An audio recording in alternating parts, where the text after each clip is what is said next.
Hello. It is starting to be that time of year where all the Christmas events in every game are activating. And today I got a little bit of festive wear on.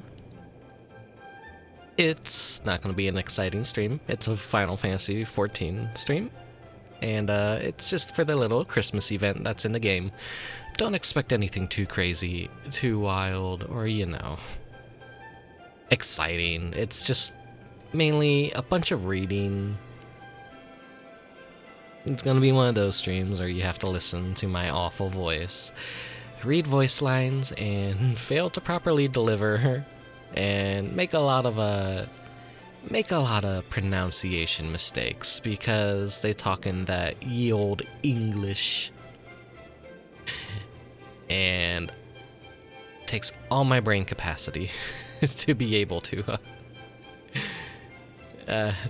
properly read some of these words. But hey, all that self-negativity aside, it's almost Christmas. It's almost Christmas, and I'm I'm feeling very lazy and sluggish lately. There's so much I need to do, and I need to prepare still and keep drawing, but like I'm like hitting a wall right now where it's like to find the motivation to the motivation to draw is at an all-time low right now, and at a very crucial time. But fucking Christmas is a busy time of year, and I've been exhausted and getting little to no sleep, and then when I do get sleep, it's at very bad times of the day. So there you go. I'm sorry. I just next year will be better. That's what I tell myself every year. I already had like enough on my plate, kind of preparing everything for this year for both Christmas and Halloween, and it's a slow preparation to get everything ready and fully realized in the way that I want it to be. But that's me making a bunch of excuses as soon as I start the stream. No one wants to listen to that. Here, let me change my eye colors to something more appropriate.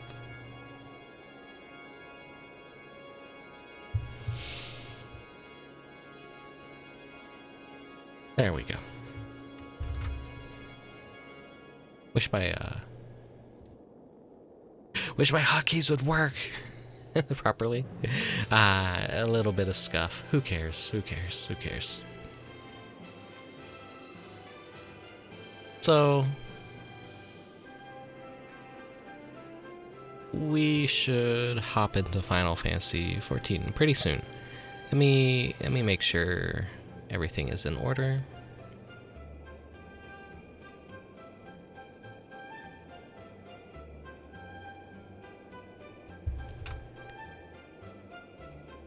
You're probably gonna hear a lot of clacking on the keyboard right now. I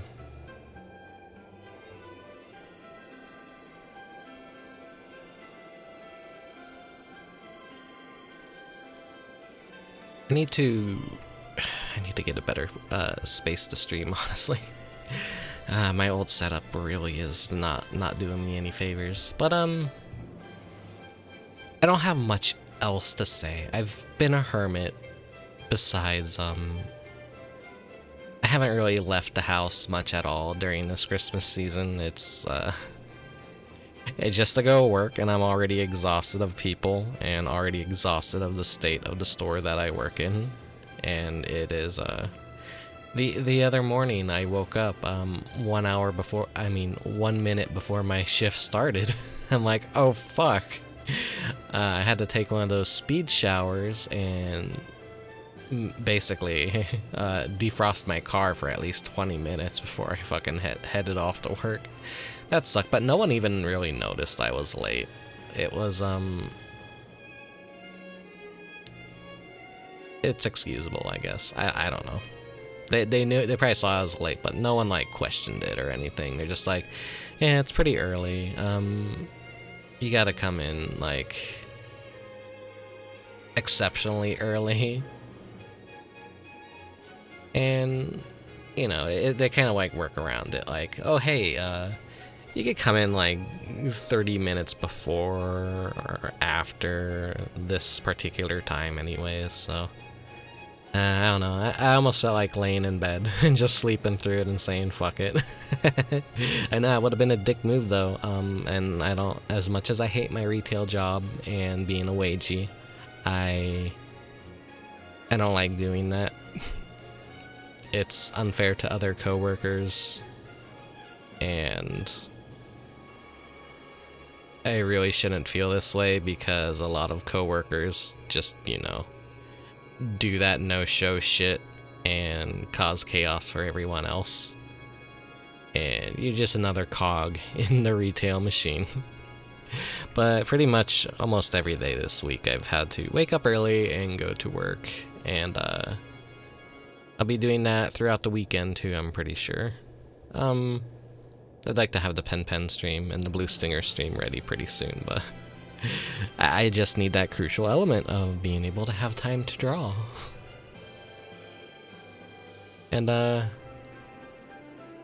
I've also been wasting a lot of time playing Pokemon, of course. I am nearly completely done with the Pokedex in Scarlet. And I have organized pretty much an entire living dex in my boxes, meaning every single Pokemon, every single stage of their evolution, through numerical order, as I usually love to do when a new Pokemon game comes out, because I like a challenge, and that's about as much of a challenge as Pokemon can actually offer you. I am just hung up on trying to get the Paradox exclusives for Violet over to Scarlet, and even though I do have both versions, I cannot go online with myself, so I haven't really bugged my brother much. I've tried to bug some friends. It's just like, whenever it happens, it happens. Everyone's busy this time of year, so... I will get those Paradox over to Scarlet eventually.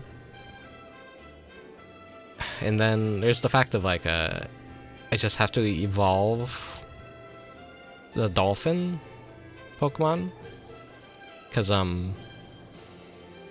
his evolution requires that you actually go online and go to someone's, like, a little Union Plaza and level him up, and he'll just evolve like that. But it's like, damn, that's a pain. It's a pain in the ass for someone that doesn't really have much of a social life or friends to play with, such as myself. Everyone else is... Someone's dog outside is going crazy. Everyone else's playthroughs, like, they're playing online, they're having friends over, they're making sandwiches. I go through the entire game ignoring the entire school element. I think I only made one sandwich entirely on stream, because I think it's a dog shit dumb feature. And I never went online, because I think a majority of the glitches and shit people were showcasing were caused by online play. I didn't experience anything outside the typical, like, poor performance and just a minor inconvenient graphical glitch, really. But I've wasted enough time talking. This is a Final Fantasy stream, not a Pokemon stream. Let's hop on over.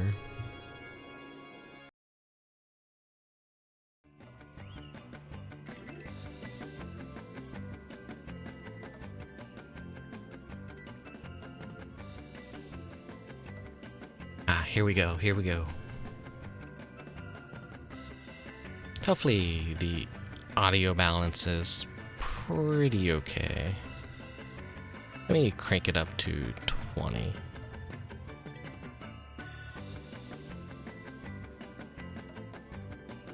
And hopefully there is no performance issues this time around. I think I have that all figured out now.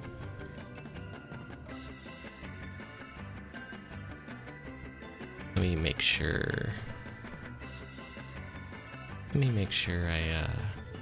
There we go. I apologize if you hear me clacking around on the keyboard. This is probably not going to be a very nice stream to listen to. It's why I've avoided playing any PC games. Usually I have to figure something out and get a new setup, and that's just not possible right now. So, I was actually up pretty late last night doing a whole bunch of activities, but I decided to do a little bit of decorating to the house, because I was like, oh, I should stream this event as soon as possible. And, yeah, I got my little Christmas glamour on. I, just got this little, nice area set up.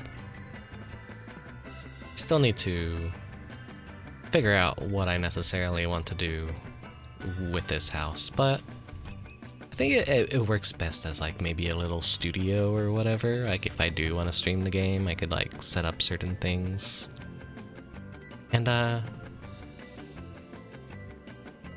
yeah, this is the plan's basically realized. And if you see a dip in frames, that's just because I'm tabbed out.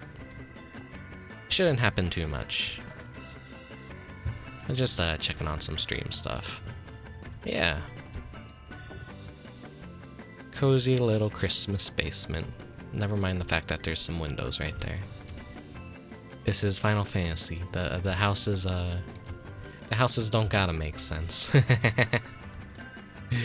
Alright, we won't be seeing anyone's chatting today in the game. Let's get started with the event.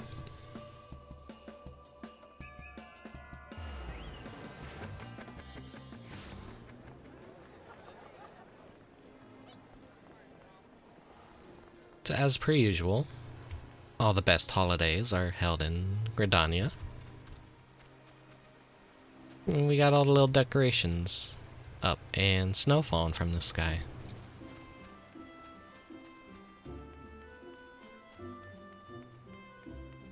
As per usual. I was gonna run there by foot, but makes more sense to do it this way. Just teleport straight to there. As you can see, shit's crazy, shit's popping off. Everyone's here. It's day one of the seasonal event. Everyone's having a good time. Everyone's AFKing and just I'm gonna guess this is some copyrighted Christmas music being played on performances, but I, like any sane person, keep performances muted, even though I am a bard main. The novelty of such a feature has pretty much worn off, so to me, and I feel like almost a vast majority of the player base, that it's like just more of annoying and no fun allowed. It's just like whenever I see a performance, I'm just like, oh, they're running a bot script. It's not like manually playing the music and they're like multi-boxing and stuff. That's boring. I don't know. I'm just not impressed by it anymore. Oh, everyone is up on the stage right now. So a little neat quirk is if you're standing in this snow, if you do the throw emote, you throw a little snowball. Let's hide everyone. Self and NPCs. There we go.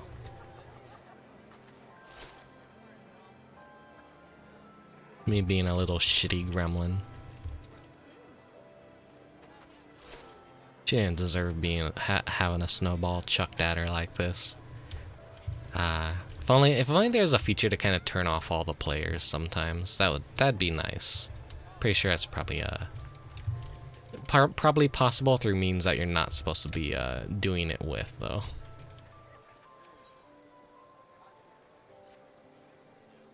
I haven't eaten anything yet today too, so I'm sorry if I'm a little lightheaded. How good is it to see you again, dear adventurer? You haven't forgotten me since we last met, I hope. It's me, Amgaranji.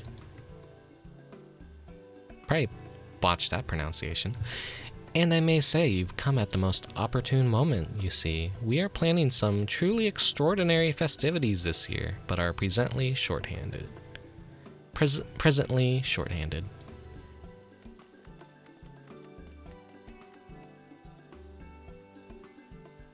It's no good, celebrant. We will require the aid of an adventurer. Sorry, I'm a little bit tongue-tied. It's no good, celebrant. We will require the aid of an adventurer after all. This is actually the first time today that I've used my voice. I could give you a pretty good idea of how much of an internal thinker I am throughout most of the day. I do not really talk to anyone. Oh, dare I say, he is an adventurer, and you have already made the arrangements. Allow me to introduce Associate Professor Laureson of the Studium in Charlon. His are the festivities for which I am hoping to secure your assistance. Laureson, Faculty of Folklore. Delighted, I'm sure. Without further ado then, I shall test your knowledge of the season. First question, what creature symbolizes the Starlight celebration?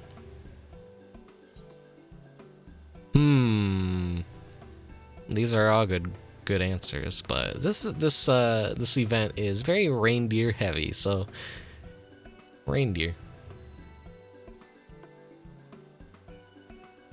We have technically had Yetis and bears for past Christmas events. An easy question, was it not? I apologize if I insulted your intelligence. Indeed, the answer is reindeer. From gifts to garb, the Starlight paraphernalia is often emblazoned with or designed in the image of these noble creatures. Now for my second question. When did the Starlight celebration begin to make use of this symbolism? When? You mean to say it was not always so? No, indeed. Any mention of reindeer is conspicuously absent from the tale which inspired the celebration. Thus did I take it upon myself to delve into the truth of the matter. And after many a moon scouring literature, I discovered telling testimony in an ancient Ishgardian tome, which spoke of reindeer that amused younglings with delightful illusions. It was this spectacular act that earned reindeer their Starlight celebrity, I posit. And in order to prove my theory, I have journeyed to Gridania, this Starlight celebration, with this trustworthy fellow, Blitzen.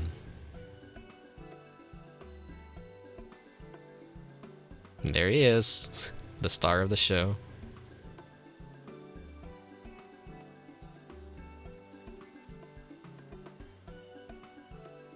Oh, so Blitzen can use reindeer magics? Yes, Blitzen is of a rare lineage, one that weaves illusions as a defense against predators. We have been keeping him under our care in Labyrinthos while conducting research on his abilities. 'Tis my belief that Blitzen can trace his ancestry back to the reindeer who delighted children with illusions in the Ishgardian tome. And I intend to have him do the very same for the children of Eorzea, confirming history by recreating it, as it were. You see, no matter how much I urged him back into Charlon, Blitzen refused to produce child-pleasing illusions, but in Eorzea, where it all began with his noble ancestors, I dare to hope that he will be suitably inspired. I welcome anything that will bring cheer to our sweet children. My duties bind me here, but I believe our adventurer friend will prove a most capable assistant. Indeed, your cheery disposition tells me that you are the perfect candidate for the task I have in store. Can I count on your cooperation? I guess. Splendid, I thank you, as with posterity, I'm sure. Now then, your role is a simple yet crucial one. Round up the children who will witness Blitzen create his illusion. I shall be at Apkalu Falls, making the necessary preparations. Good luck, and I will see you again. Anon.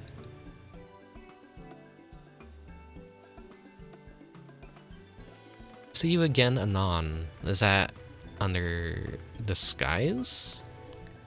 Perhaps you can begin your search along the path from the markets to the Lancers Guild. I dare say a few younglings will be out gazing at the shops and decorations.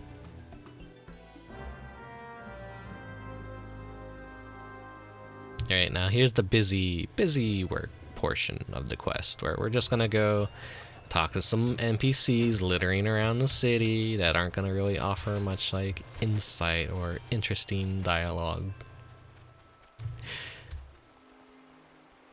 I like when the events tend to have gates associated with them, basically.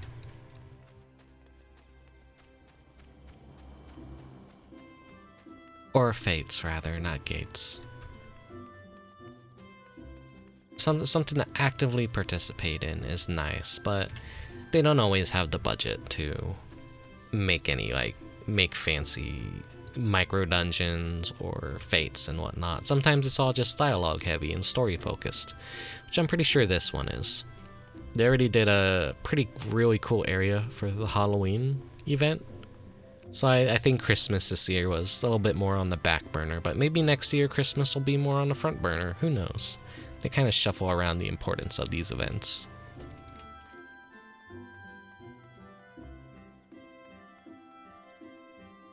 There's going to be illusions?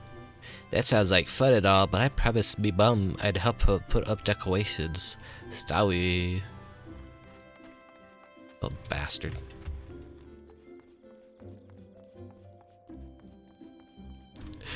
Ah, look at this Christmas cake. It's got a little chocolate chocobo on the top of it.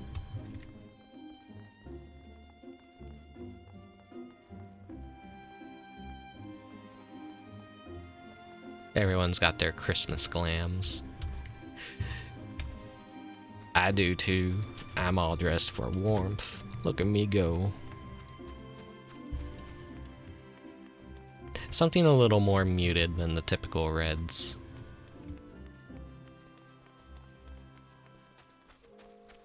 This is usually my favorite glam to slap on for like Christmas and all that.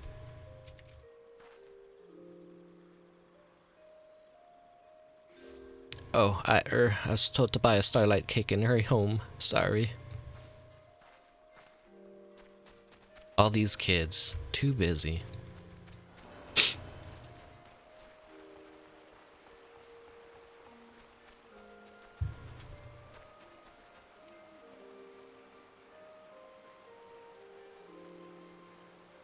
There's a magical reindeer that can create illusions?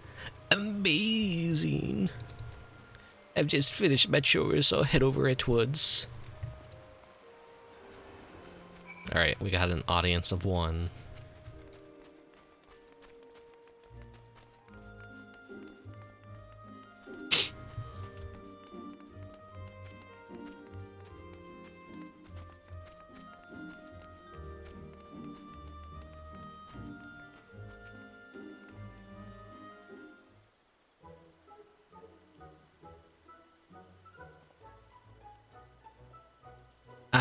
You are returned. I trust a gaggle of rosy-cheeked younglings will be arriving shortly. Nope. Just one. Only this one? This is precisely the problem with today's youth. No concept of scholarship or virtues of academic inquiry. I suppose this single ragamuffin will suffice. For the purpose of proof, the number of children isn't consequential, after all. Blitzen, the season of lights is in full glow, and a child stands expectant before you. Hearken unto the spirits of your ancestors. Bring forth your delightful illusions.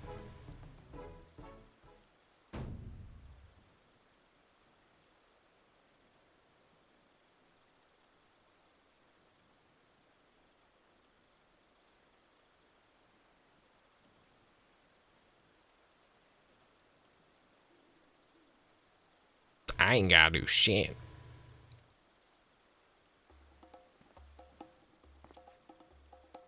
Come now, Blitzen. Is this not the Starlight celebration? And is that not a child, wide-eyed and innocent? All I see is a little punk-ass bitch. Bah, that's just a normal reindeer. The baby Yeti from last year was so much better. Oh well.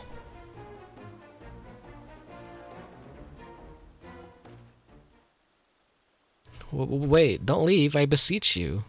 There are crucial discoveries to be made in the name of folklore, for which your assistance is paramount.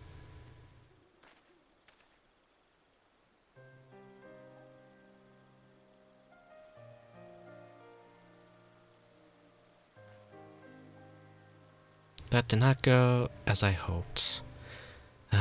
What am I to do now? Forgive me, but I need a moment to collect myself. Amidst the calm of the great loam growery, perhaps, I shall return once my thoughts are clear.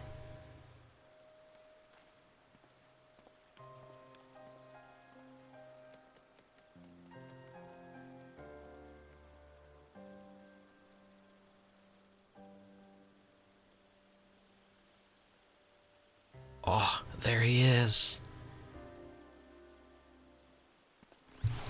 The man, the mystery.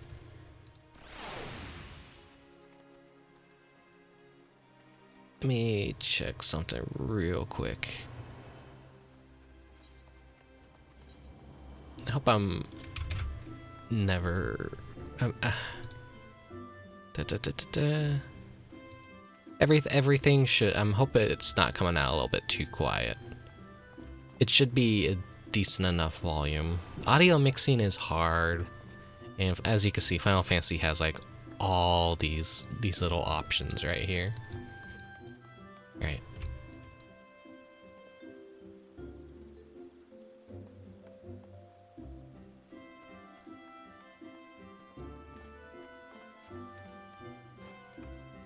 You wait patiently, but Larison does not return. Perhaps you should reach for him.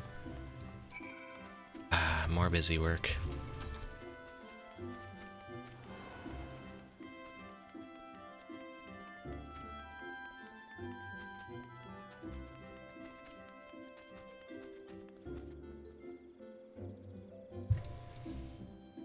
Oh, right. That minion exists. I should pull that one out. It's not necessarily Christmas related, but it is kind of like Christmas related in a way. So, here we go.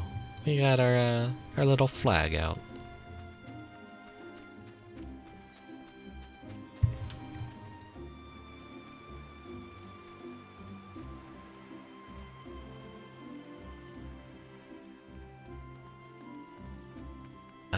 The Starbird. I want this minion so much, but I don't have friends to help me grind it, and I hope they give us another means of getting this. We can't buy it on the market board, sadly.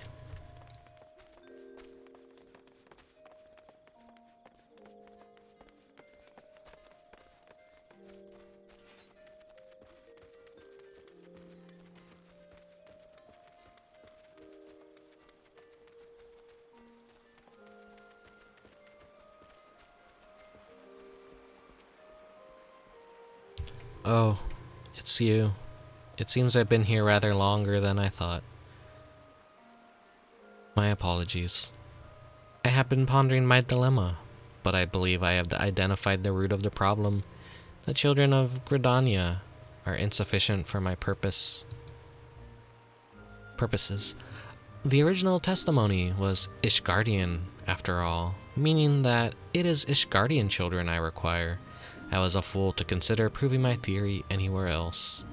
You are familiar with Ishgard, are you not? Would you be willing to continue assisting me there?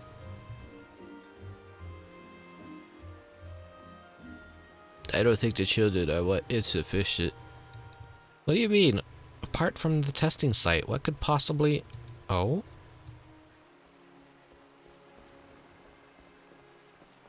Blitzen! Where did you go? Blitzen! Blitzen! He's run off.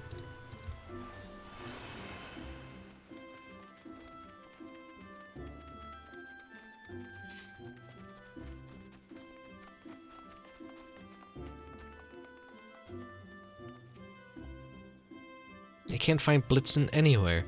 Where could he have gone?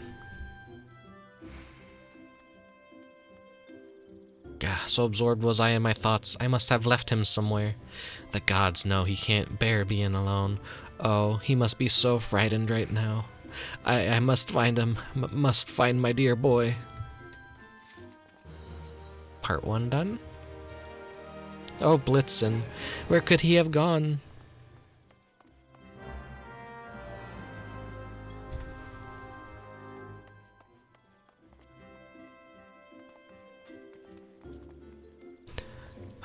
What was I doing? Blitzen needs me, and yet here I am, a blubbering mess. My apologies for subjecting you to such undignified behavior.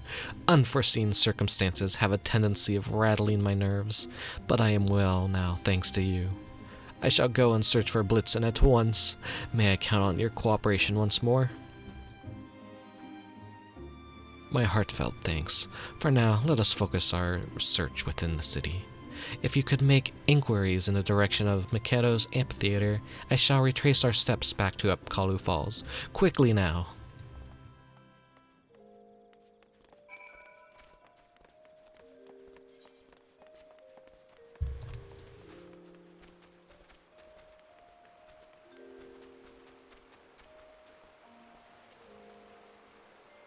A reindeer? Why yes, I saw it go dashing through the snow towards Mikado's amphitheater.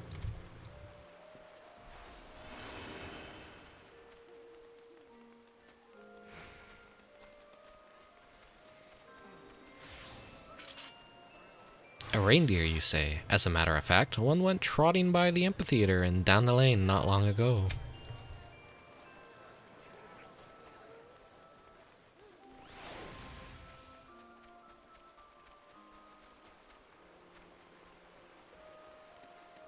I think I should probably consider turning off people's names for events like this. Perfection. Absolute perfection. This very incarnate of crystalline beauty. Oh, were you speaking to me? Reindeer. I can't say that I did. Transfixed to this frozen masterpiece, as I was. I vaguely recall having heard some clopping noises passing behind me. Clopping, oh no, oh no, no, no. Though, must have been something of the sort. It's just a fucking brony convention happening behind you, sir. Thank God that fandom's pretty much fucking dead. They've all dispersed into greater things, I want to say, and making their own unique stuff rather than no, I'm not gonna go on that tangent. I was never a part of that shit, thank God.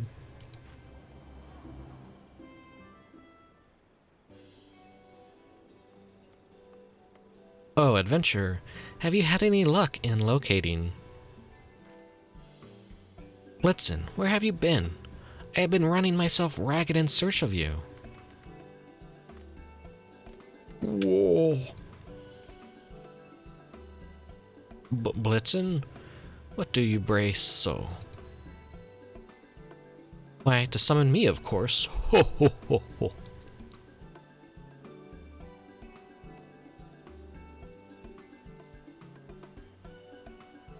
And you are?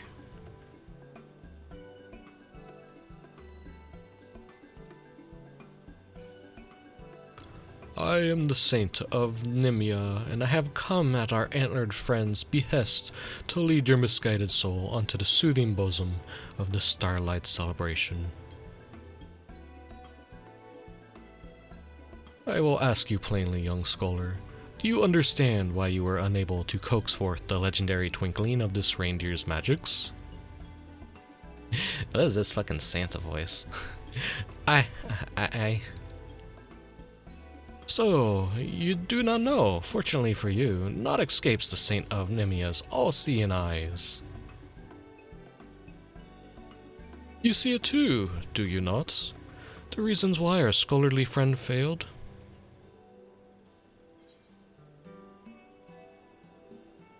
You've forgotten who the celebration is held for.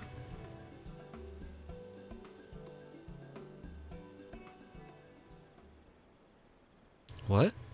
Of course I haven't forgotten. I know that the Starlight celebration is held for the benefit of... children.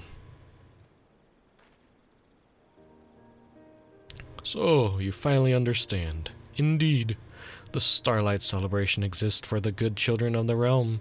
This our antlered friend knows well. But you, my scholarly friend, you were so obsessed with your work that you could only see the children as a means to prove your theory.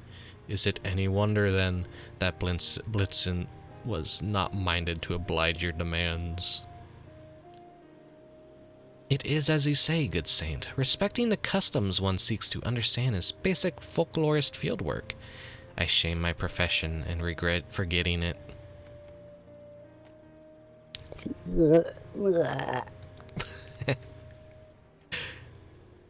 My thanks for comforting me, my friend, and my apologies for ignoring your feelings. Ho ho ho ho. Seems my job here is done. I leave this man and this reindeer in your capable hands, adventurer. Happy starlight to all, and to all a good night. Ho ho ho ho.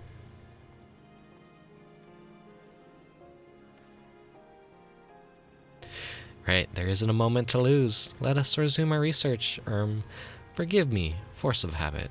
Ahem, let us resume our celebration of this wondrous season by bringing joy and happiness to children. Where? I want me mommy. That cry of distress, it comes from the other side of the Aetherite Plaza. Come, my friends. I gotta get good at, like, making a snotty little brat voice. But, my voice is just way too deep for a lot of things. Yeah, the Moogle Tombstone event has been happening. I pretty much have everything this time around. Well, I have some alternate characters that could use some of the items. So, it's nice to not have to, like, really focus too much on one of these for once. Yeah, have all the cards too. Yeah.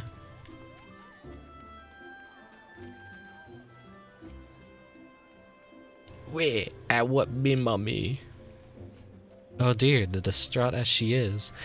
How are we to learn what ails her? We need to settle her somehow, with sweets perhaps, or toys?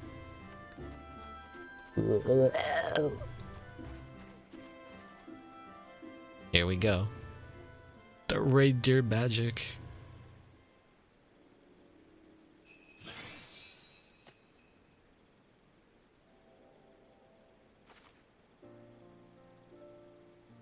Oh, how pretty. Well done, Blitzen. Well done. Now we may ask after the source of her woes.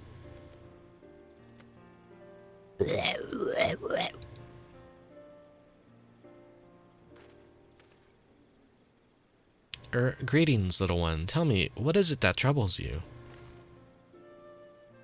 Well, me and my mummy were on our way home to the markets, but suddenly she wasn't there and I got scared.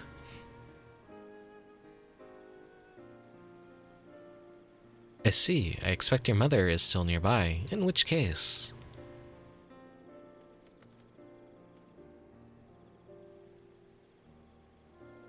Is anyone missing a child? We have a lost child in search of her mother!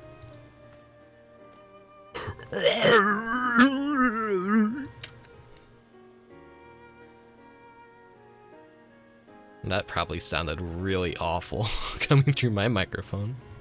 Oh, there you are. Thank goodness. Mummy, you were there and then suddenly you were gone. I was so scared. Oh, I'm so sorry, sweetie. Sweetling. I'm here now.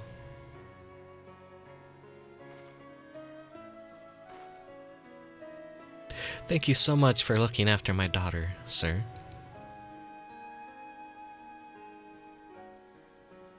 Thank you, sir. And you too, Mr. Reindeer. Those shiny presents were really pretty. If I were under better circumstances right now, I would have actually screamed that. I have to do that annoying whisper screaming, basically. Your hypothesis was correct, I see.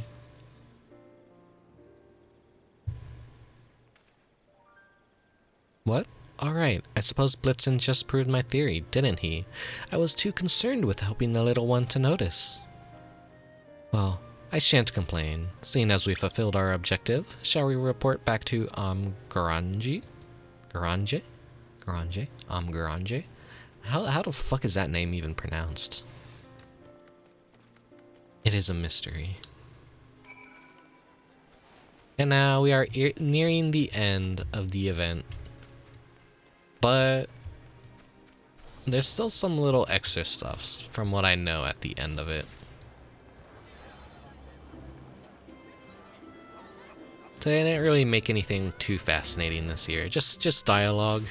It's all just dialogue. No mini games, no micro dungeons, no fates, no completely like new Christmas area to go to like we had for Halloween.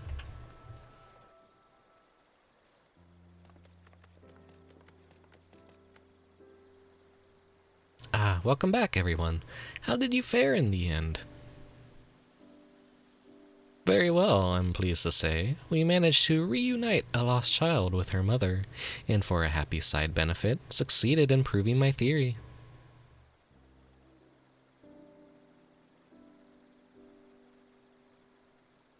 My, the three of you have been busy indeed.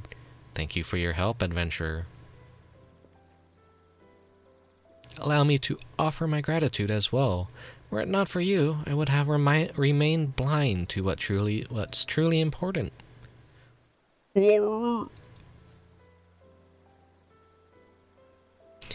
saying thanks as well, are you?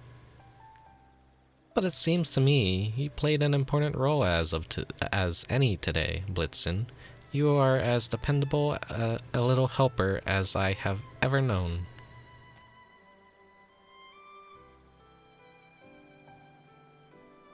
It's curious, though. At first he seemed wholly unmotivated to act, but then showed the illusion of his own volition. What do you suppose inspired his change of heart? I believe the answer is concern. In the beginning, he could tell that I held none for the children and sought only for academic satisfaction. Pure of heart as he is, how could Blitzen be moved to assist me? However, when he sensed that the concern I held for that crying child was genuine, he no longer felt resistance to using his powers. Blitzen sounds like quite the initiative fellow. Reindeer generally are. As herd animals, they are accustomed to sensing even the slightest shift in feeling or intent. And this is but another theory, but I suspect that Blitzen's ancestors conjured their illusions in response to the feelings of love and kindness they sensed in the people around them. Such reindeer were far more plentiful back then. Some were even domesticated to pull sleighs. No doubt younglings had ample opportunity to witness the same peculiar illusions we now find so precious. Is it truly unfortunate that Blitzen's kins have declined in number?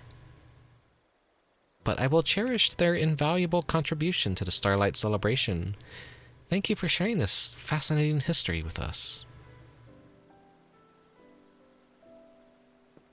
If I was able to impart even a modicum of passion I feel towards my subject, I will count myself very blessed indeed. But that reminds me. There is one last task for which I would appreciate your assistance, to wit, sharing Blitzen's miraculous illusions and the joy they inspire with as many children as we can find.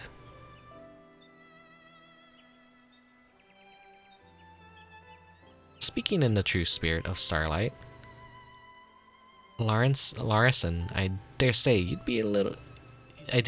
be a little helper yet.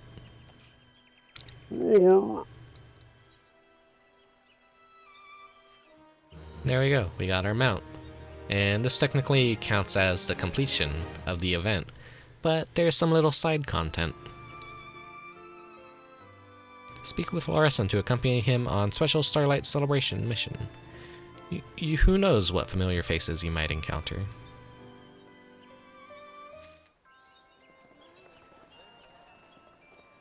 Let's go ahead and get our reindeer mount.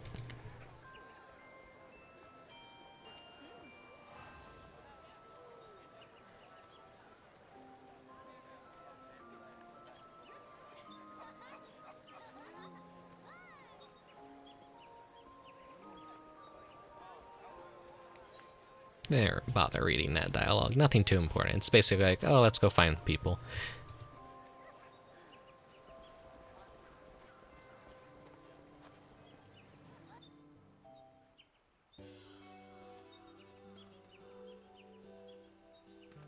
Whoa, a real reindeer? I've only ever heard about that before. Go on, Blitzen. Show us your spectacular glamour. Ah, amazing.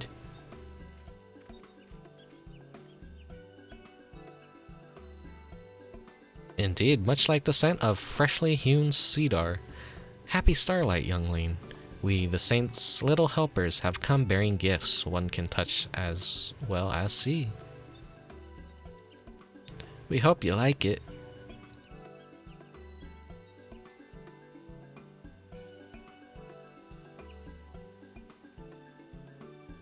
Hunks of wood?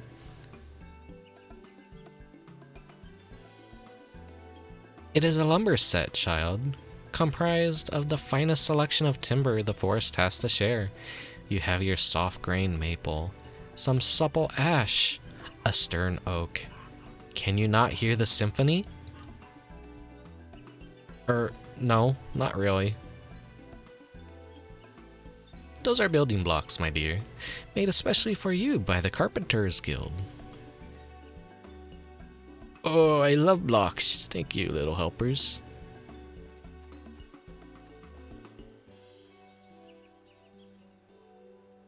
Curious that he should appreciate blocks over fine cross-sections of lumber. Puzzling indeed.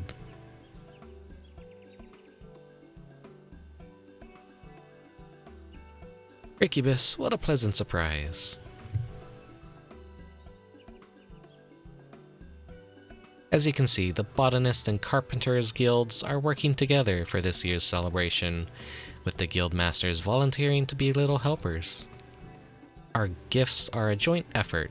Beaton's people at the Carpenters Guild made some beautiful blocks out of the wood my botanists gathered while tending the forest. I hope these toys sow the seeds of inspiration within the hearts of our younglings, that they might grow up embracing nature. But enough of my vegetation metaphors. We have presents to distribute.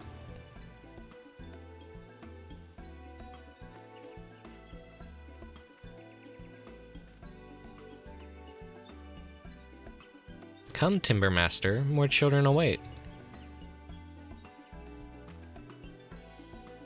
Indeed, and let us use that blocks jest from earlier. It seemed rather effective.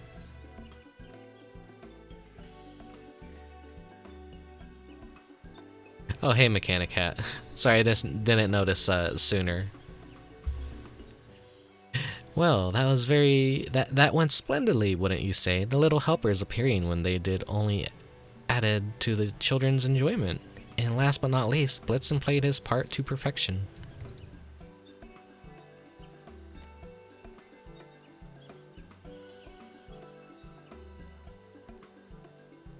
We shall take a well-earned rest, but we would welcome your assistance again should you feel like going on another tour.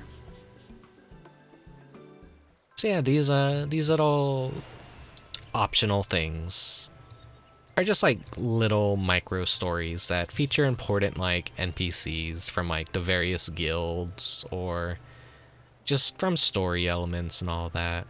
It's like it's cute to have.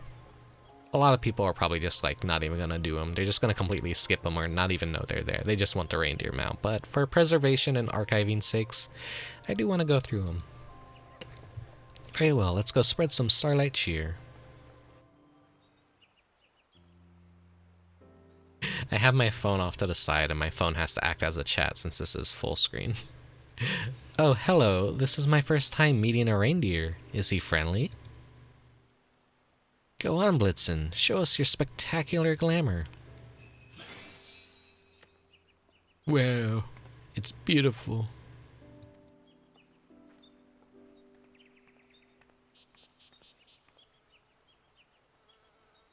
Happy Starlight, my dear. I have a gift for you from the Saint. Perhaps not as sensational as the reindeer's trick, but these will last longer. Wow, it's duthied. Gasp! Leather accessories. I love them. Thank you so much, little helper.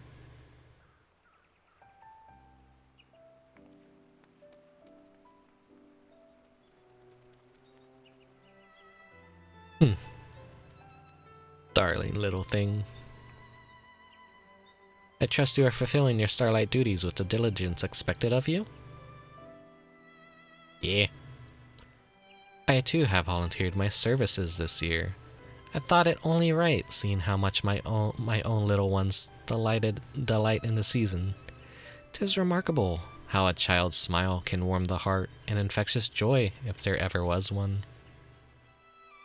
Anyway, I must be off. Enjoy the rest of the festivities. One day I'll get better at reading. One day. One day.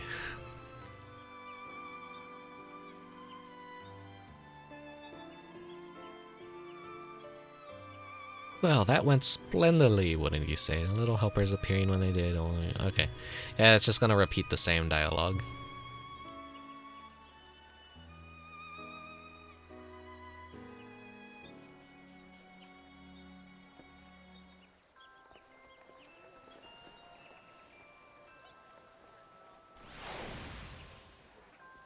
Let's go to the markets.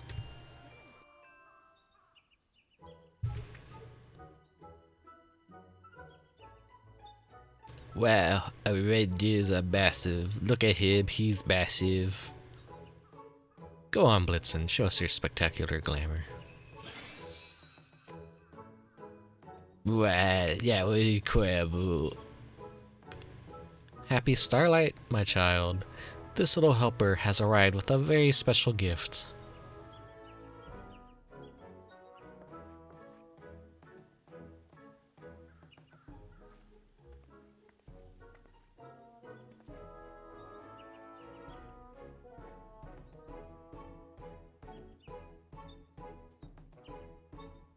Cookies, my favorite. Thank you, little helper. I'm gonna go share them with my friends.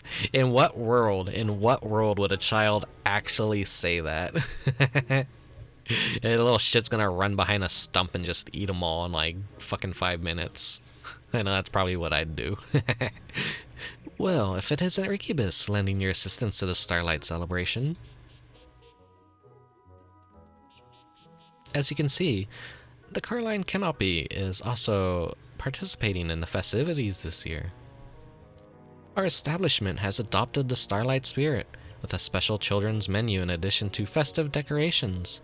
'Tis the season after all. Now, I would love to stay and chat. I must be off. These cookies won't deliver themselves. I look forward to seeing you again at the Canopy.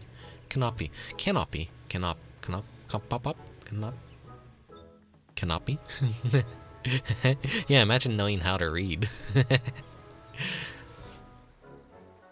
So these aren't anything like too meaty. They're just like little short bursts. They just they get to do a little bit of world building, which is always appreciated, because it's nice that they have constant characters and they treat their guild masters as like actual stories.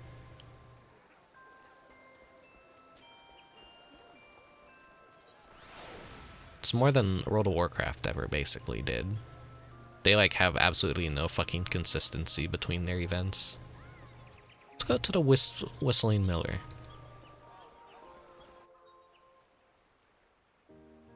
I trust that the volume for the game is a decent enough level. Why, good morning, Mr. Reindeer. You have quite an adorable face and snuffy nose at that. Go on, Blitzen, show us your spectacular glamour. What a marvelous spectacle. You're truly amazing, Mr. Reindeer. Forgive me for interrupting your delight, sweet child. Sounds good? Okay, good. Okay. Forgive me for interrupting your delight, sweet child, but this little helper comes bearing a gift from the north.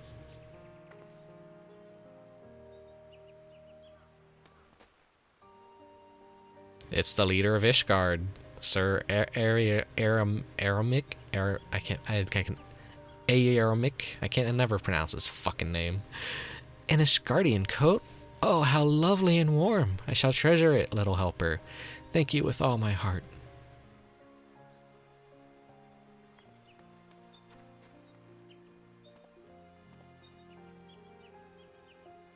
What a pleasant surprise to meet you here, my friend. You are lending your capable hand to the observances, I take it. Yeah, Joker from Persona 5. As a citizen of Starlight's birthplace, I felt compelled to volunteer my services in some way, however small, and thus I seem to have become a little helper. While 'twas an audience with the here we go with this ye olden English bullshit. While 'twas an audience with the Elden Seedseer that called me here initially, I am glad for the opportunity to bear witness to the bright smiles of Gridania's children. But I mustn't dally. Many gifts still want for delivery. Till we meet again.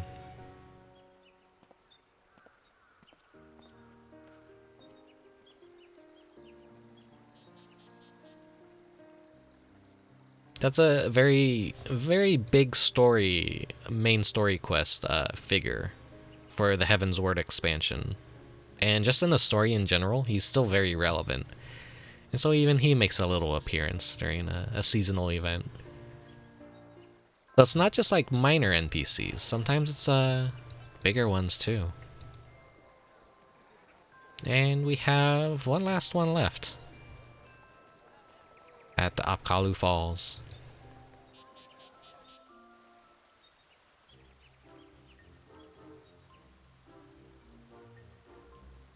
I had no idea reindeer were so big. Go on, Blitzen, show us your spectacular glamour. For the last time. Oh my, it's so sparkly.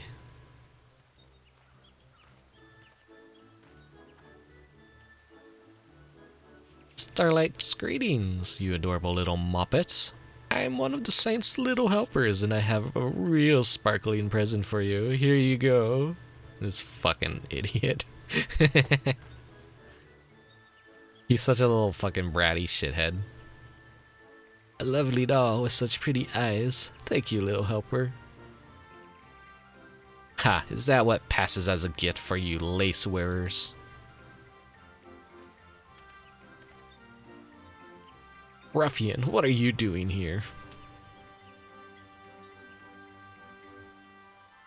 Delivering proper presents. What else? Here's yours, little one. Enjoy it now.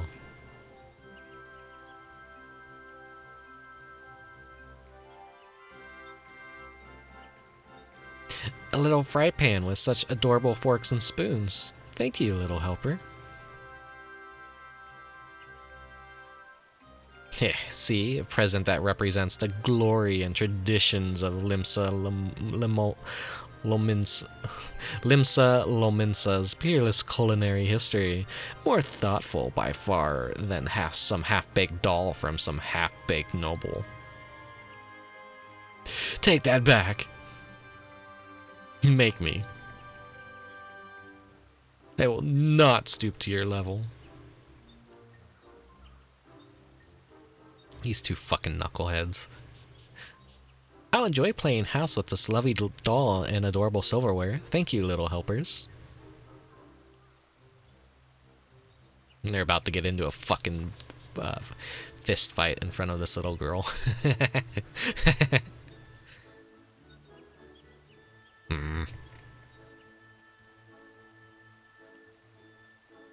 Oh.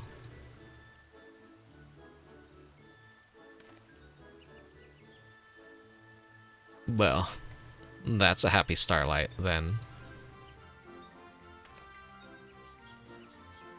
Wait. Is this a yaoi moment right here?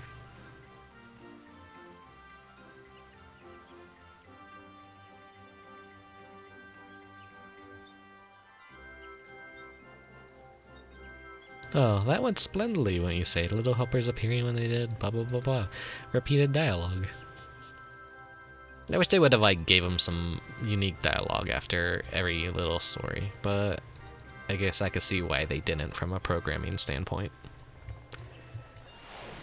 Yeah, there we go. So I'm gonna spend a little bit more time, showcase some of the things that I've done. Everyone loves this jacket. This is a really fucking good jacket.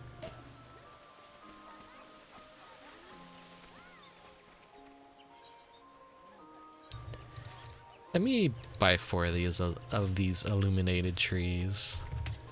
Let us go back to my house. Actually, let's look at this shit right here. Taking some of the sights for a bit.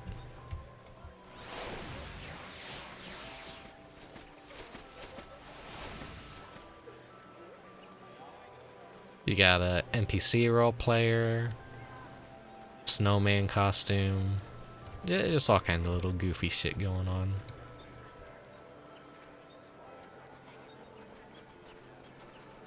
We got a furry.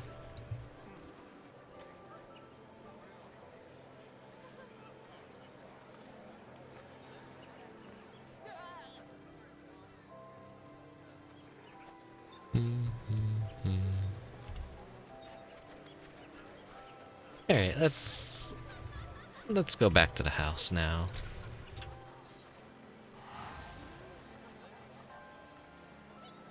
I'll put some of these little trees on display. It's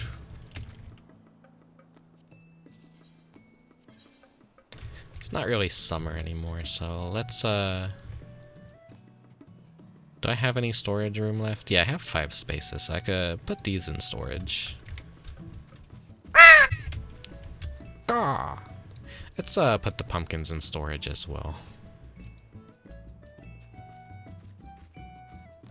And we will... Here, I'll just put the retainer in storage. And then... It probably looks better at night, but here we go. Got some festive wintry trees.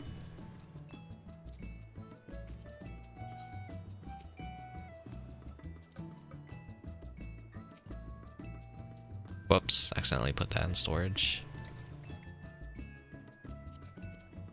So this is a previous year's reward too, which are these nice snow frosted trees.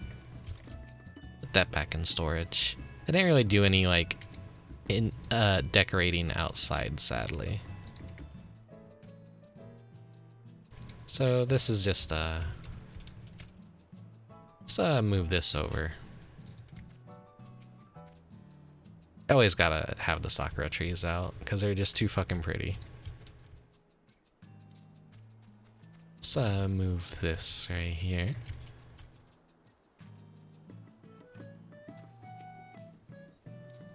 There, I think that's more even. I'm not gonna go like a full autism on stream and like get this just perfect. Line that up. There we go. We got these pretty illuminated trees. Sadly, it just hit morning, so it's gonna be a while until the day cycles over. I think maybe 20 minutes. Oh, let me. Where's that crow? Where is he? Crow. There he is.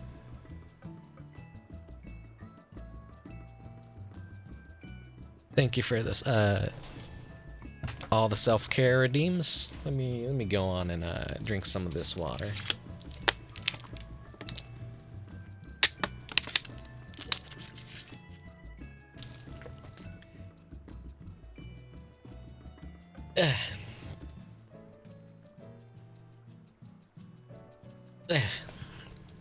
Alright, so while we're killing some time,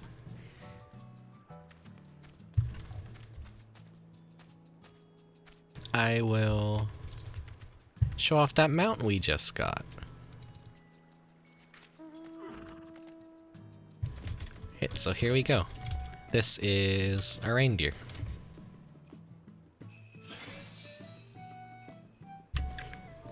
Let me set something up in G-pose real quick. Make it look a little nice and pretty.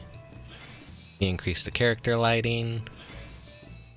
Let's add a color filter. Yeah, there we go. Actually, maybe one. A little bit muted.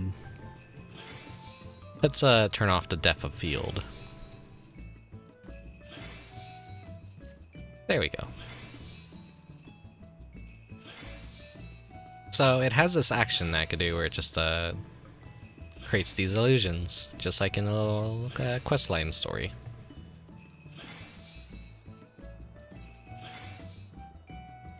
So here's some of the previous year's rewards. We have the snowman. I think this is still the best Christmas mount they've probably given us. It's adorable. I mean, look at this thing right here. Let me open up let me go G-pose again.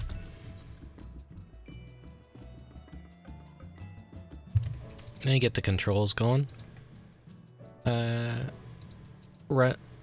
So if you do a walk, it just kind of like shimmies along. But if you do a run, you pop out of it and you hold up the head. And you're just bouncing around. And it can fly through the air too. It's a unique little mount that they introduced. And then the Starlight Bear.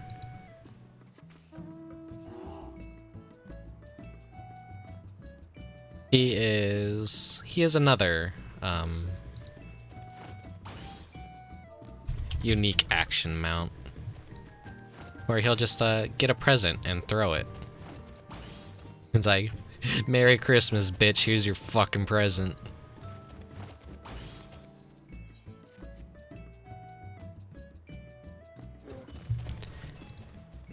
And then, for minions, didn't mean to do a random minion, but I think I'm forgetting any other Christmas mounts. Let me just do a double check. I think that's pretty much everything for Christmas.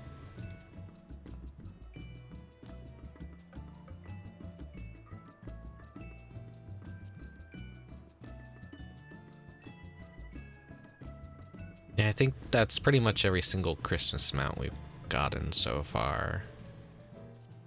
If there's any others that came out, I probably haven't like got them yet on the cash shop or anything. But here's some other things that I did in grinds. This was the latest season of the PvP, which actually no, it's the wrong one. That's the wrong one. Where is it? Where's the dragon? Aren't the dragons all supposed to be together? Oh, here it is, here it is. I don't know how to pronounce this name, but Fliaja. Like her noble forebear, Resinocker, Fliaja is passing fond of mankind and traveled the world in search of mortals worthy of immortalizing in song. During the course of her journeys, she would encounter a soul who shone most brightly in battle, or most brilliantly in battle. So moved was she by the hero's selfless valor, she chose to become his follower. And the hidden text is, would you look at that? My dulcet voices has drawn yet another devoted follower from Oolala. And let's go into G-pose and get a nice look at it. It's just your standard fare red dragon. Nothing fancy here. level 25 PvP reward for this season, or which is basically this patch rather. And we got patch 6.3 coming up right around the corner. So that's getting pretty close. For the next thing, let's go to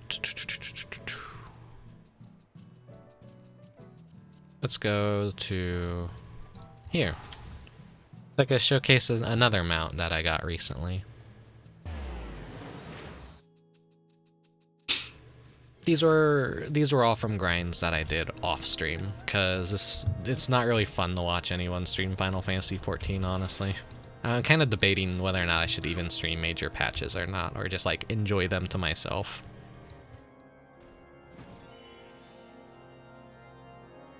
This thing right here is adorable.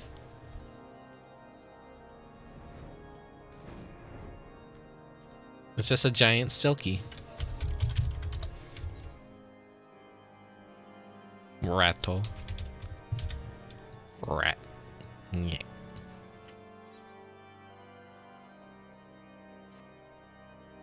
The grind for it was a little bit annoying, but it was manageable.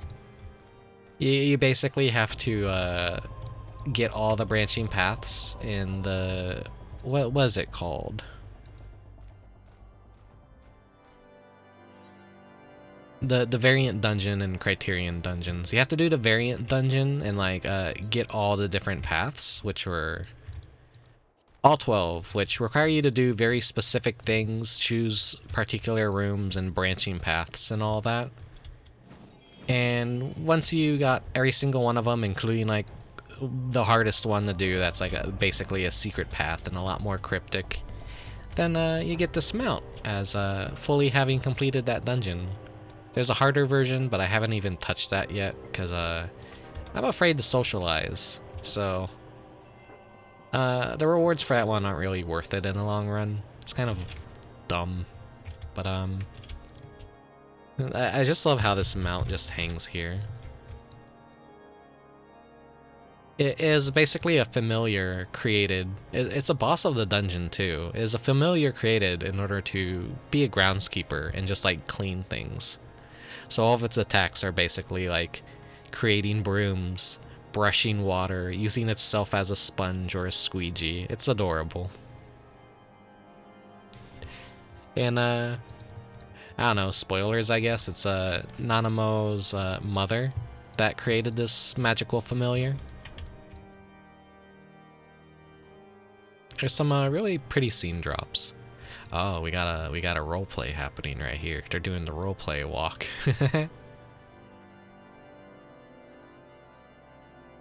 The sights that you see on a roleplay server. Roleplay servers are much more interesting to play on than just typical PvE servers, because you get to see so many like little things and people breathing life into the world that are rare sights in most modern MMOs and such.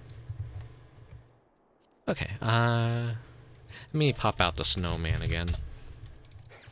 I think he has a unique flying animation too.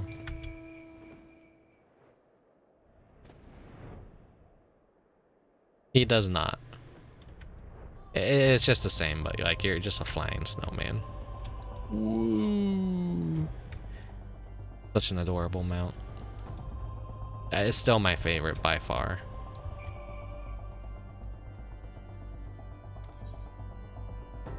What else? What else? Let's head back to Free Company. So we'll go back into the upstairs of this one. Isn't decorated for the holidays, but this is just the whatever, the studio house, the FC house, which I have right across from my main house.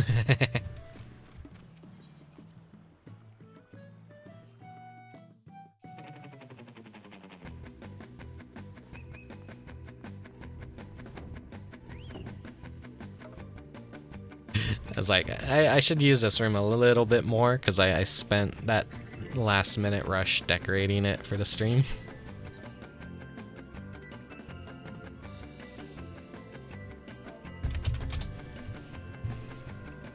Okay.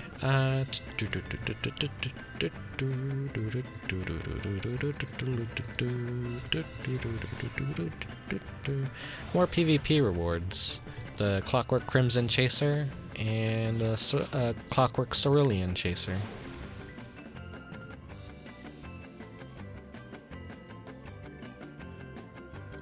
Pretty cool minions.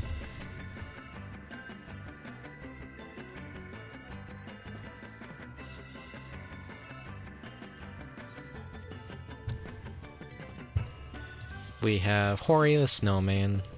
He was one of the very first Christmas rewards, I think.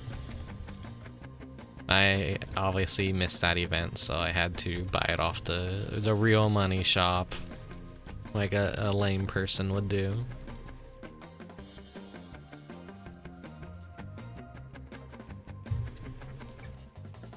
What other Christmas? Wish there is a way to filter some of these guys so that we could have easy access to some of the more seasonal minions.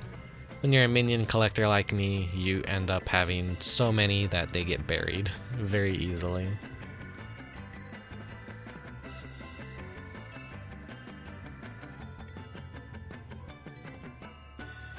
Not the real money. Here we go, we got the Squirrel Emperor. I think he was last year's little event. They gave 2 minions. He was one of them.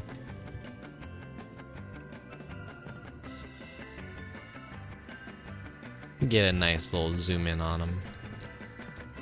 He's a little cute squirrel. If you wait around enough, I think, or you beckon him. He actually climbs up onto your head. He's one of those minions with like the little exclusive shoulder or head sitting capabilities, depending on what race you play. And he just eats this little pastry on top of your head.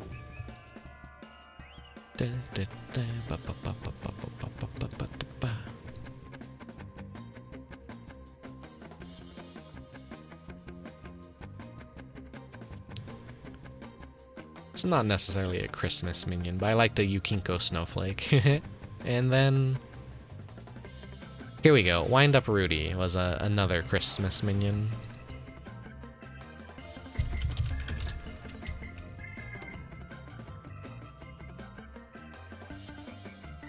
He's just a little goofy Yeti minion.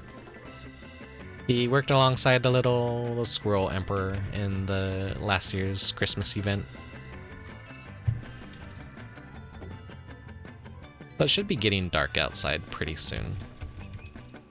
But then all the little other furnishings that I've accumulated over the years are the Christmas donuts right here.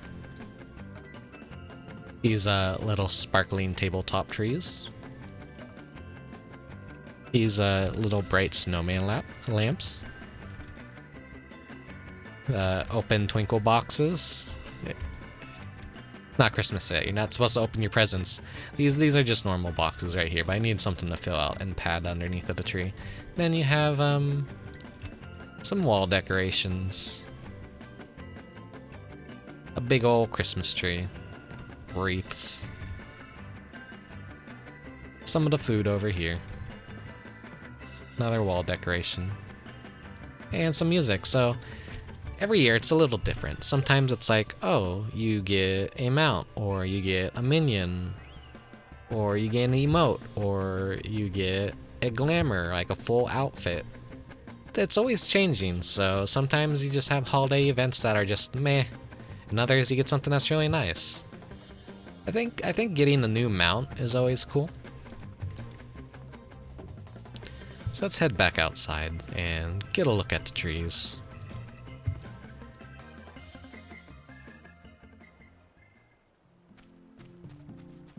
Yeah, it looks much nicer at night.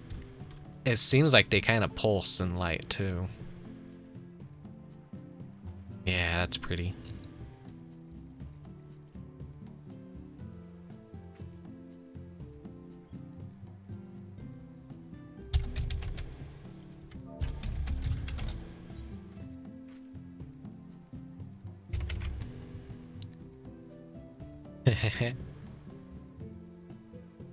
Here we go. Let's hop back to the living room. So there's not like much else for me to do in Final Fantasy now. So about an hour and a half worth of content basically that I could put out for a little Christmas event.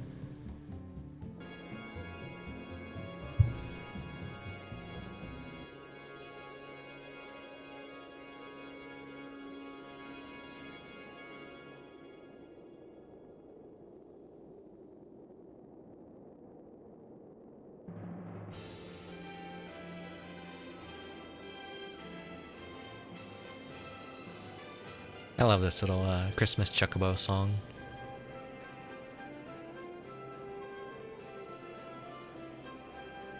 Yeah, let me turn out the lights.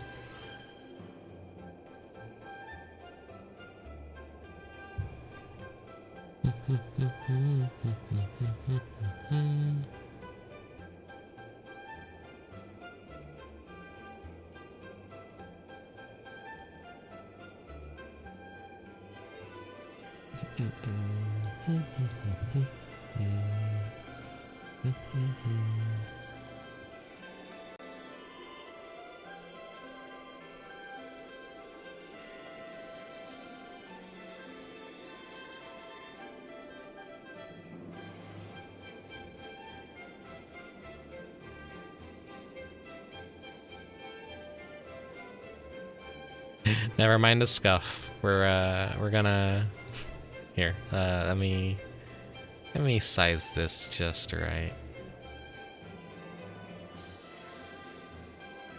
I feel like I had this set up, but I didn't. I must have accidentally, as I was updating a lot of my layout and how I name everything and trying to make things a lot more organized. But I probably like I cleaned up a few scenes and all that. I try to keep on top of that. It's important to clean your scenes when you're streaming. Otherwise, OBS will crash if it gets too overwhelmed by having so many different capture screens and all that. So I was having that issue for a while. I'm like, I can't even close OBS without it crashing. It turns out I just had too many different video and game sources up, and that was the major issue. With a little bit of research, and the moment I pruned out a lot of those capture windows, then my OBS started functioning again as it should. So let this be a lesson to anyone watching that might be having the same issue. It's not OBS that's being a piece of shit. It's your scene work and your layouts that are probably being a piece of shit, because OBS is just trying to do its job. You're just making it difficult for OBS to function.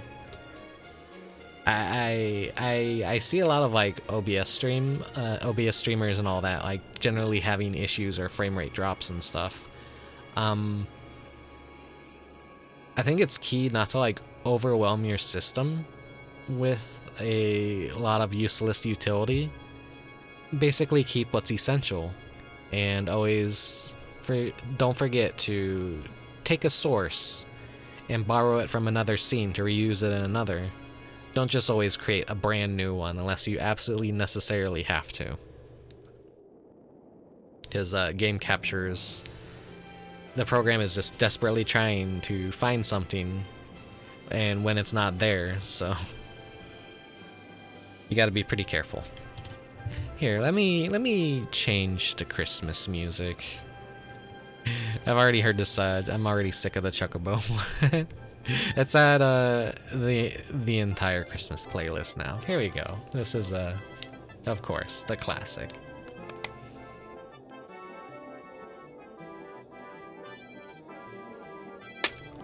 Some water to soothe my throat. That busy stream, reading a lot of dialogue, even though I'm not necessarily a very good reader or speaker, as evident by how awkward I am.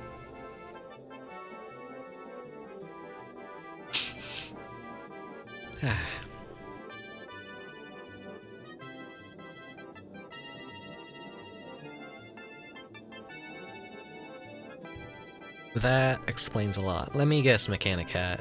Did you have too many like different game capturing sources up that have been causing OBS to crash? Or are you saying that explains a lot in regards to how awkward I am?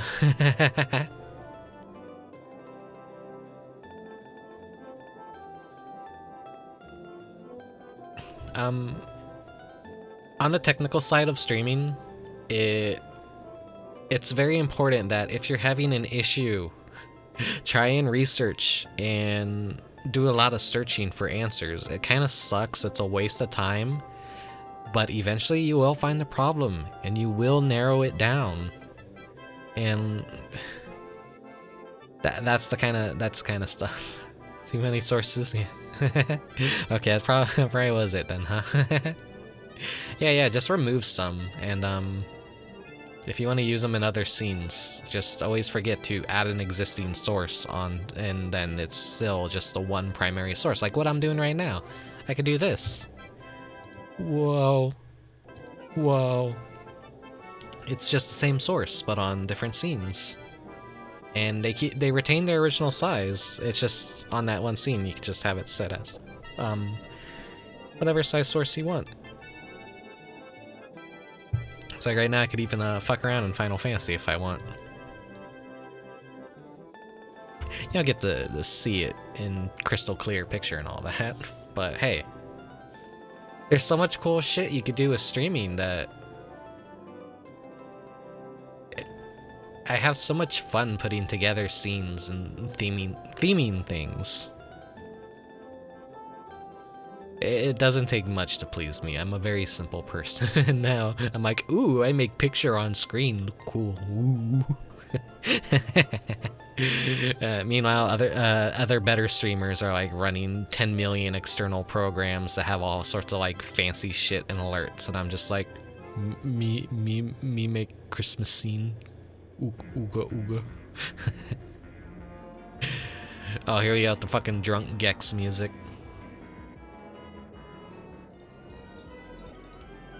Speaking of Square Enix and Square Enix owned properties, well then again, Square Enix did sell Eidos, so I don't think they technically own Gex anymore.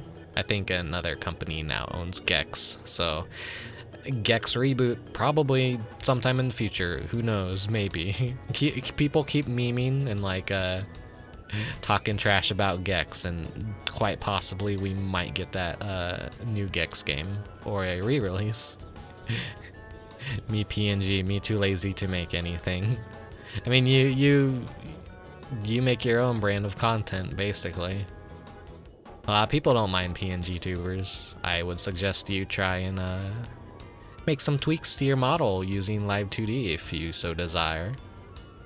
I tell anyone this that wants to become a VTuber, literally just download the free trial and apply yourself. You can do a lot.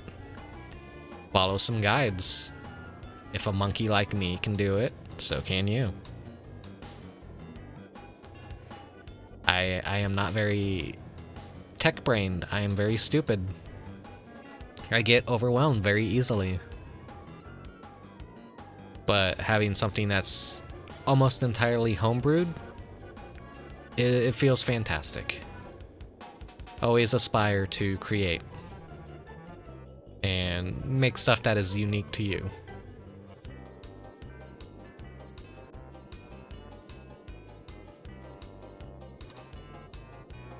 But I'm generally focused on video gaming, as opposed to a lot of people that like to do read-alongs, or they like to watch videos, or host a lot of collabs and have friends on, or interact more with their chat through gaming, or they like to do karaoke's, or they like to be unhinged and do crazy insane shit for the sake of shock value.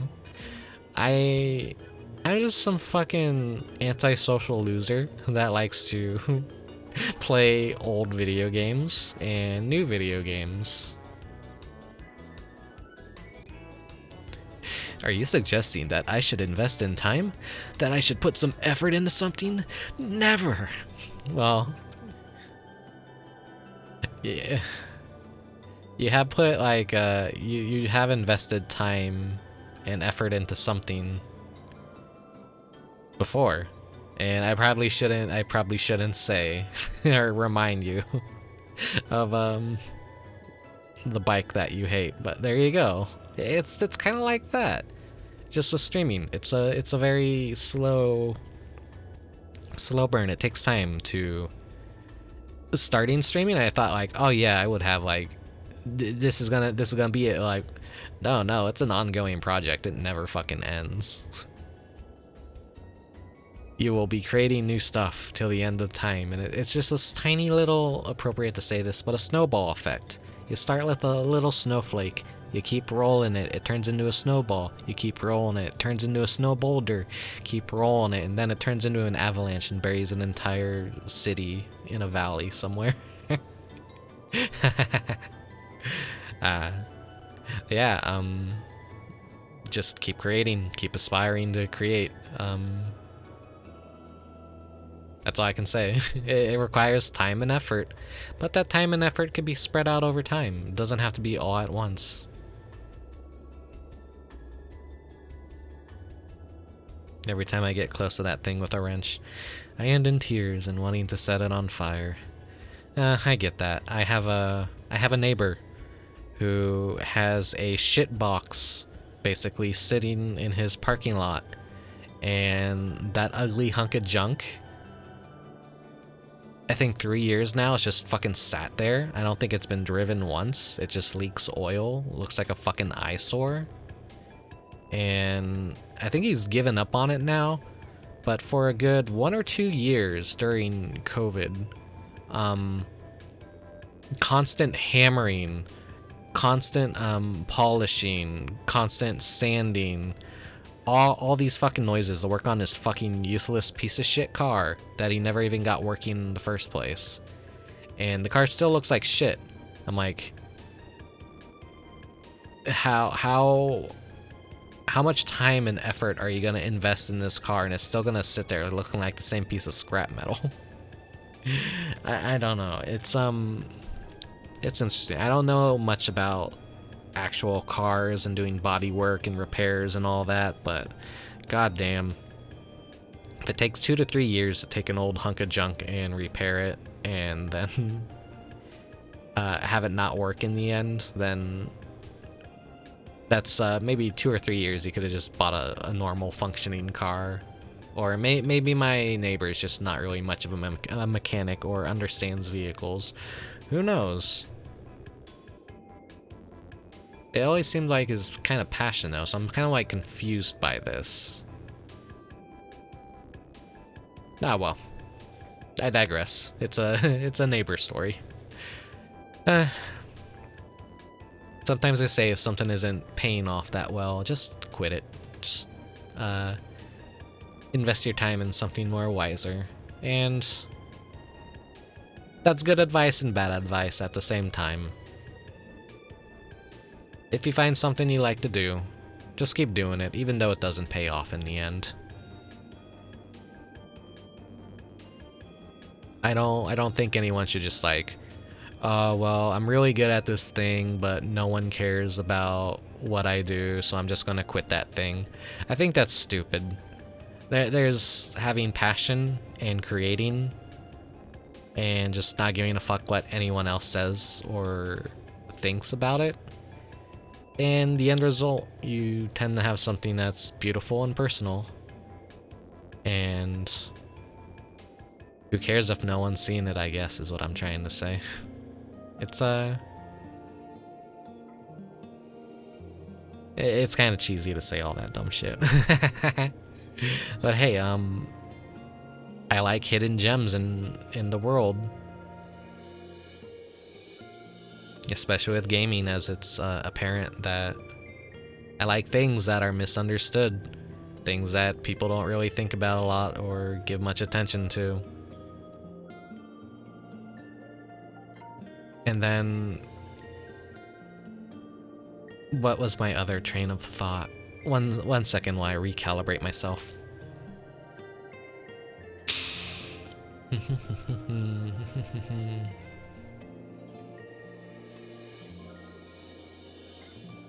if there's something that's okay, if there's something that's not paying off and you're not having fun doing it, then definitely do quit it. I feel like that could be said with like a lot of VTubing and all that. Not to talk shit or anything, I'm not really exactly talking shit, but there's obviously people that pick up streaming and they're like, oh, well, I'm gonna be a big famous Twitch streamer and this is gonna be my income. I'm gonna quit my side jobs and my part-time jobs and all that, and I'm gonna be nothing but a streamer, and I'm gonna be big like the big streamers and make thousands of dollars every month. And no, that's not realistic. Everyone has to have a safety net to fall back on, and this includes real jobs. Streaming isn't a way out of real life, unfortunately. So if people get into streaming thinking that sort of mentality that, oh, I'm gonna do this for business reasons, and the moment it's not gonna work for me, I'm just gonna drop out of it. Yeah, getting into streaming is very dumb. I get into it I get to make something cool. I get to hang out with people and make new friends. And I get to showcase games that I like, so I don't have to keep swoosing into people's servers and DMs and talking about dumb autistic shit no one else but me cares about. Yeah, it just feels like there's VTubers out there that pay thousands of dollars into like getting art and a rig and layouts and all this shit, and then they stream and it's like, it looks cool, but you didn't really make any of this. It's like, it feels so impersonal, and like they got to the finish line and then realized like, I don't like streaming. And then they just invested like $6,000 into an entire VTuber setup only to let it all go to waste the moment they realize that they're doing something that they have no passion for. Yeah, you get drunk, talk shit, and make a fool of yourself. Streaming is fun. Everyone does that. You gotta have fun with streaming.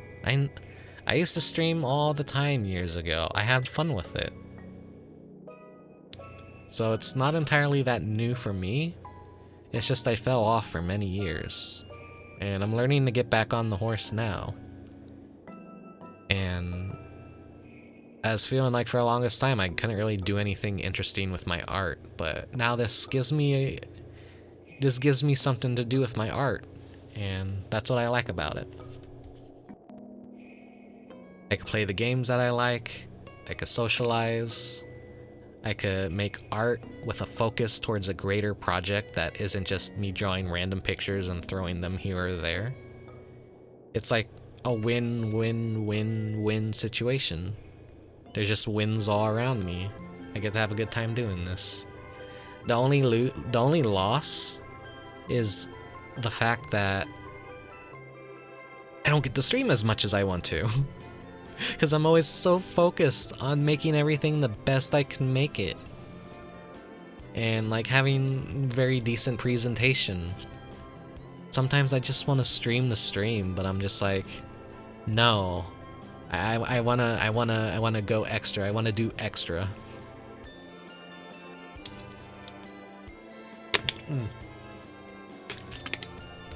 Ah, delicious water. Ah.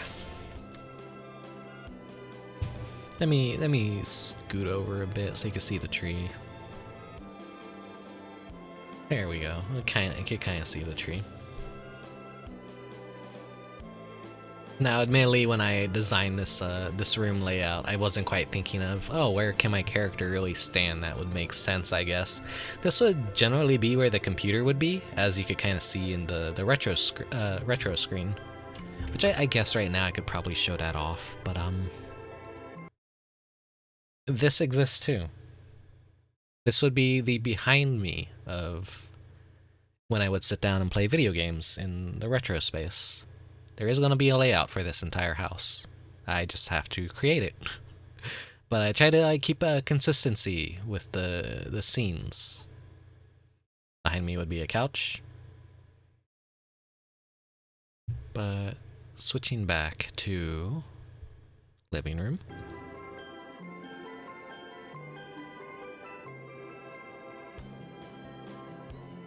Yeah, this is probably sound like me jerking myself off. I don't know, in a way too, yeah, I guess it is, but like, fucking let me be prideful about the shit I create, I guess.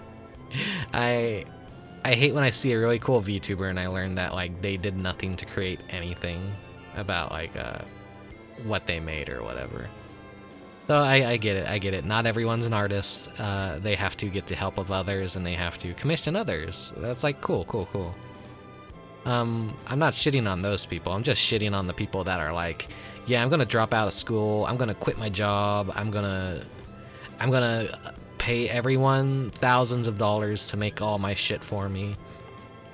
And then I'm gonna play Fortnite and Apex Legends 24/7, and I'm gonna be the biggest, hottest shit ever. That is the bad shit. Do not be like that. Be passionate, share what you like, and aspire to have some creative effort over your own streams. I guess. I don't know. Bad advice. Don't listen to me. I'm not good at giving advice. I am not. I am not responsible for any bad decisions you make. That explains a lot. Even when I first saw you for the first time, you always seem so engaging in your streams. It's so cozy and fun to hang around. You know how to create a welcoming environment. It makes me feel exceptionally happy to hear that you feel that way. I put a lot of... I got my... When I was designing my stream and everything, I was aiming so much to create like an environment that you just didn't want to like pop into like I want people to pop in and kind of like be a little bit more immersed, and I don't want people to feel ignored in my streams. I don't want them to feel like they just have to exist to give me subs and all that. No. I'm never gonna be a big successful streamer. I'm never gonna like have like thousands of viewers. I know this. I don't strive to be that. I strive to be my own thing in my own lane. And I think that's a healthier way to look at it. It does get depressing sometimes, like when you pay attention to numbers and like, yeah, I'm stuck as a 2-viewer male for the rest of my life, probably, but that's where the YouTube comes in. As long as I'm making an active archiving effort on my videos, it doesn't matter who's viewing me now. There might be people that will never attend my streams that will probably watch my YouTube archive and enjoy those streams in a preserved effort. And that's a sorry. Got a lot of spit in my mouth right now, as disgusting as that sounds. It's nice to have YouTube as the little side archive, so all this effort doesn't necessarily go to waste if no one really shows up to watch the streams or anything. They're all there over on YouTube, and they're preserved in their own little time capsule. And they might expose people to some new games they never heard about, or teach them things that they never knew about those games. Who knows? This is the kind of content on the internet that I personally liked. It might be a dying form of content since everyone just, wants drama, they want unhinged activities and just people doing awful, inhuman shit and destroying everything. I don't know.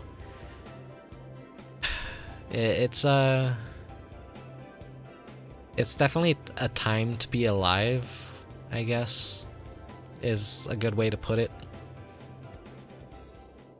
You have people eating entire truckfuls of food and destroying their bodies, and then making OnlyFans accounts where they show you their spread butthole in all its ruined, I don't want to say glory.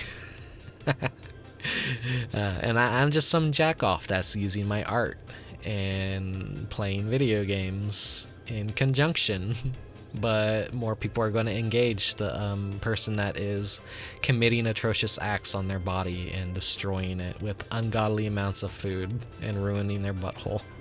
And welcome to the modern era. I don't know. I'm too old for this shit.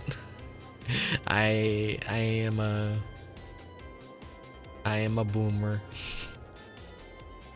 Not really. I'm still what everyone would call young, but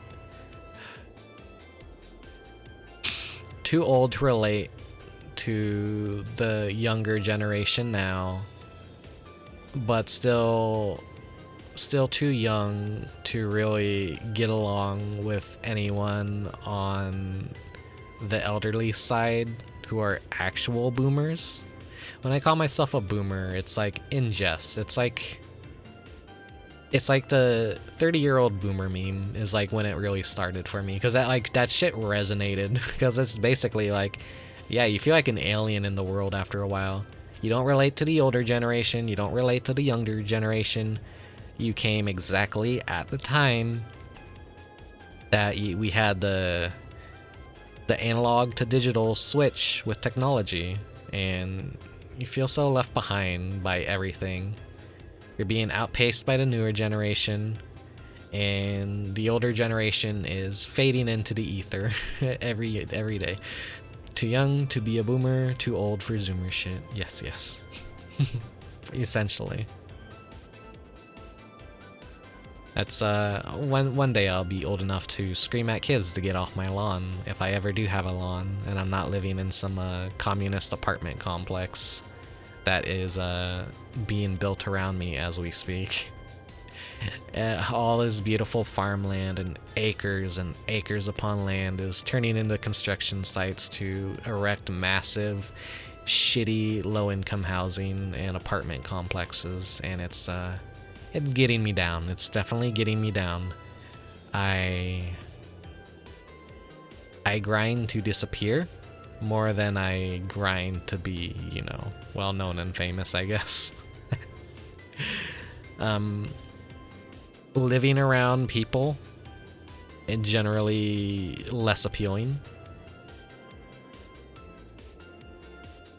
I grew up in I want to say a small city town where you had a lot of conveniences. You weren't too far away from everyone, but you weren't exactly too close either. And every year of life that passes, more and more people move here, more and more houses, well, not even houses. Houses aren't being built. It's all just low-income housing apartment complexes. And that's the scary thing, is in just a small piece of land, it adds like hundreds of new bodies to your city and town. And then suddenly going out is that much more of a nightmare, because there's just that many more cars on the road, many more people, many more things that could go wrong. More people cluttering hospitals, more people cluttering stores. In fact, a lot of people don't really think about that kind of effect that it has to watch an area around them build up. Like, they get excited, like, ooh, they're building this and that. It's like, you're kind of like, it could bring a lot of bad. It can't necessarily always bring good. That's my nihilistic take on it, at least.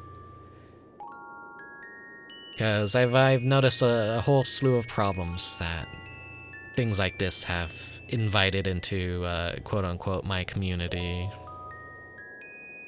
I don't know, it's nice to live somewhere that's like the perfect balance of country but city. You never want to be too far away from convenience, but you never want to be so close to convenience that everyone is in the same area, basically. This is why I like birds. They kind of like fly anywhere.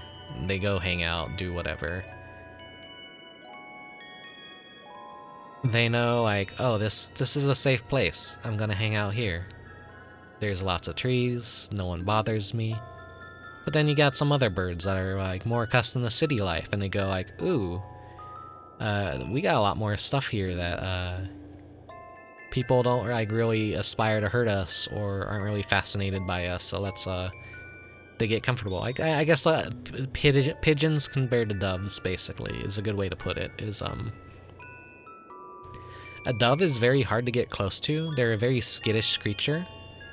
They tend to like fly away at the sight or sound of a pin drop. And a pigeon just doesn't fucking care. A pigeon will even get on you in most cases if you have something at once. And like you have to try really hard to like spook or scare a pigeon in a city. Like, I don't know, I feel more like a dove sometimes. I'm kind of like a little bit more... I'm more skittish and standoffish and cautious. It would be cool to be like a pigeon sometimes and just not give a fuck. But I don't know. This is a weird tangent I'm going off on, but it's one I think about a lot. I don't even... What even started this tangent? I guess being boomer. As a young... When I was definitely younger, say in my 20s, I was like, ah, man, I regret that my family moved me out into the suburbs and country. And now that I'm in my very early 30s, oh no, I'm doxing the information and lore about this. Now I'm in my early 30s, I'm like, wow, cities fucking suck, because I just get to watch them slowly fall apart and buckle under their own weight, and I'm like, my parents really helped me dodge a bullet by moving me the fuck out of the city. So it's a complete reversal of how I generally feel. Right, god damn it, why did you move us out of city? The cities have everything. They have all the fun conventions, and they have all the cool stores and all the imports, and then like you get older in life and you kind of like realize what matters a little bit more, that all that stuff was just kind of it's all frivolous bullshit. You don't need conventions to survive. You don't need any sort of like, say, LA artist scene to thrive or do anything. We have the internet now. You can live in the middle of a bumfuck nowhere and be an amazing artist, and just as many people will see or know about you than some jack-off that, you know, has rich parents or a CEO daddy who could buy out like a $5,000 storefront to display 5 pieces of art or whatever bullshit that they do in LA. But I don't know. City life is unappealing, but it's a nice place to visit, not a nice place to live. Living more out in the country suburbs, definitely better in my opinion. Gets boring sometimes, but hey, if you're someone who can appreciate the small things in life, then hey, you're better off than most people. Learning to appreciate the small things kind of helps make life a lot more bearable to go through, I guess. Okay, that's enough dumb brainworm ramblings. We are about to hit the 2-hour mark of the stream, and yeah, it was a short Final Fantasy stream. Anyone's gonna like go and look at this on YouTube and go, how the fuck did this guy spend 2 hours in this fucking Christmas event? Well, that's just me rambling more so, and just having a chat and hanging out. I'm gonna have to deny the ball pit. Here, I'll refund you this time. I'm gonna have to go out and get something to eat really soon because I'm like really hungry. So I was just like actually about to wrap things up. Where is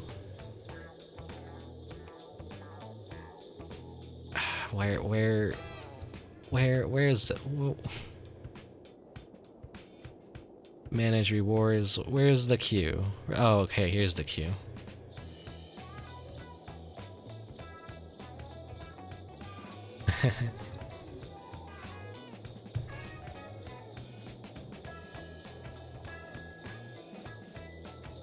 Okay, I'm not seeing it in the queue. Am I this behind on the queue that it's not showing the new recent ones?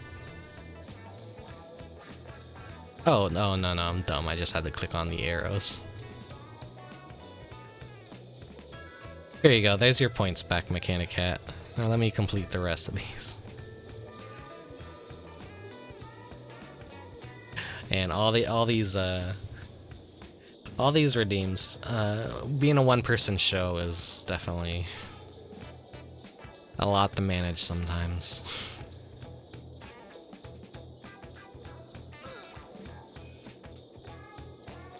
Next time, we'll do a ball pit. But I feel like this is we're keeping it a little more on the Christmas side today. And of course, there's the fucking Chocobo Christmas song again, even though it's in a random playlist.